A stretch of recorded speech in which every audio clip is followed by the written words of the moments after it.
Bíblia, ela contém as Escrituras, mas não significa que toda a Bíblia é as Escrituras. Não, ela contém as Escrituras. A palavra Bíblia significa os livros, é um ajuntamento de livros. E essa Bíblia aqui, por exemplo, a Bíblia de Jerusalém, ela tem 7 livros a mais do que a Bíblia protestante. E esses 7 livros, eles não são inspirados. Os homens, por achar que eles eram inspirados, de Baruch, Eclesiastes e outros aí, por eles acharem que eles são inspirados, eles colocaram eles dentro da Bíblia.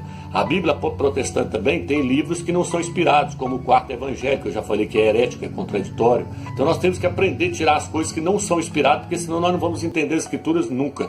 Eu já falei que todo versículo que está entre colchetes também não é inspirado pelo Eterno, foi o homem que acrescentou dentro da Bíblia.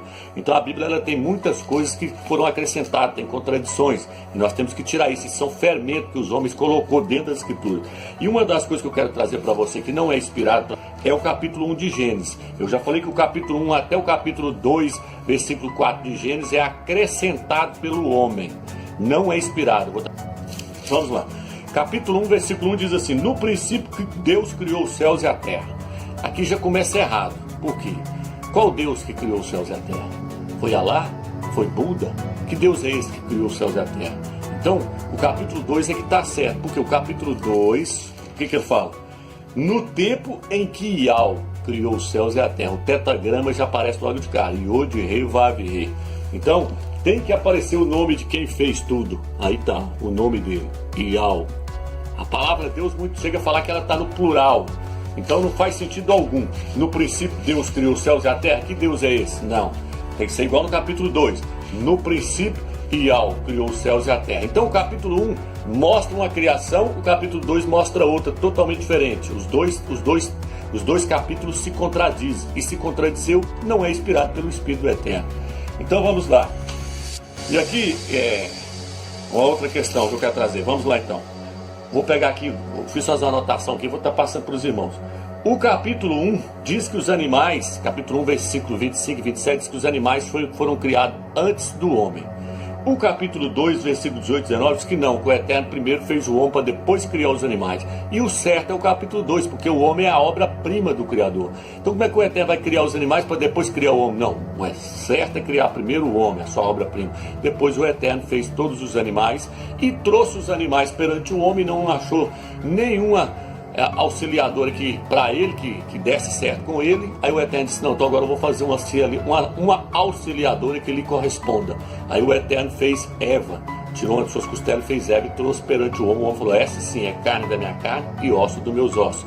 Mas já o capítulo 1 diz que não, que o Eterno criou o homem e a mulher tudo de uma vez. Está errado, não teve nada disso, então está contradizendo.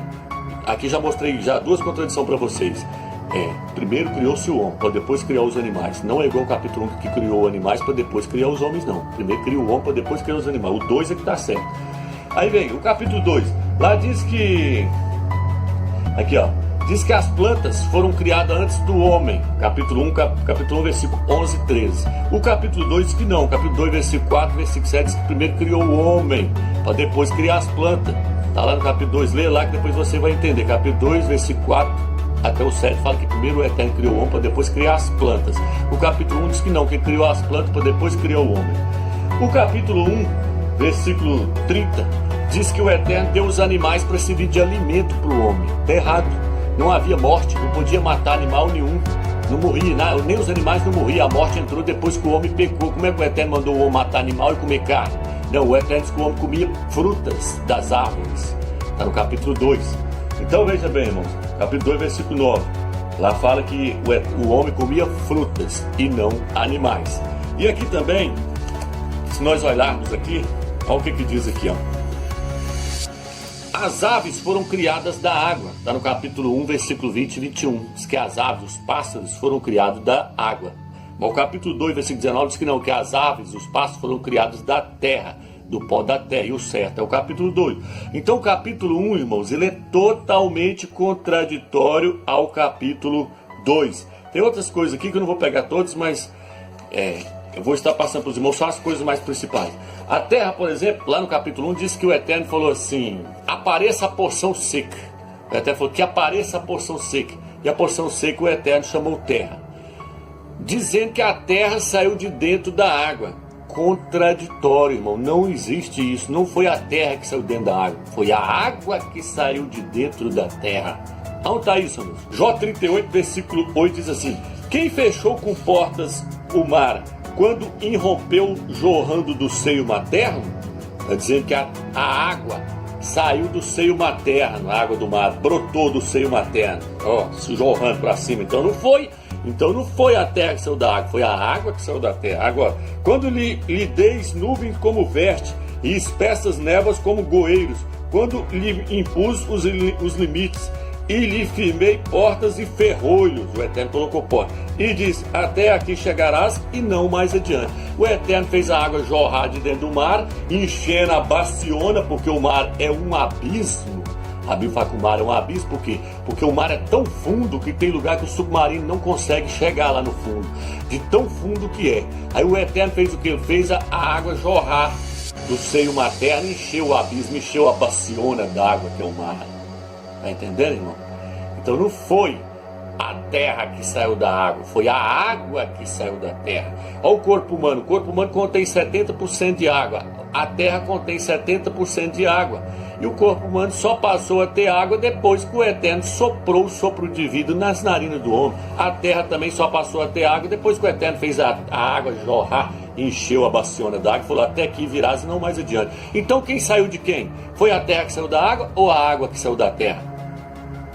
Foi a água que saiu da terra. Aonde mais, meu amigo?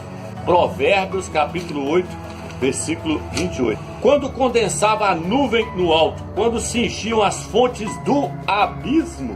Olha o que está falando aí, irmão. Quando se enchiam as fontes do abismo. O que é o abismo? O abismo é o mar. Quando punham um limite ao mar e as águas não ultrapassavam o seu mandamento, quando assentavam os fundamentos da terra. Aí o Eterno falou: as águas não vai avançar mais, é para isso até aqui. Então foi a água que foi brotando de dentro da terra, e não a terra saindo da água, igual está lá no capítulo 1, contraditório. Vamos aqui, olha o capítulo 20, versículo 24. Quando os abismos não existiam, eu fui gerado. Quando não existiam os mananciais da água, está falando do Salvador, quando ele foi gerado pelo Eterno. Antes que as montanhas fossem plantadas, antes das colunas, eu fui gerado. O Salvador foi gerado, ele é a sabedoria do Eterno. Ele ainda não havia feito a terra e as ervas, nem os primeiros elementos do mundo. Ele não tinha feito a terra ainda, porque primeiro fez a terra, para depois fazer a água brotar. Quando firmava os céus, lá estava eu. Quando traçava a abóbora sobre a face do abismo, quando condensava as nuvens no alto, quando se enchiam a fonte do abismo. Aí o Eterno fez a terra e depois encheu ela de água, a baciona de água. Então não foi a terra que saiu da água, foi a água que saiu da terra.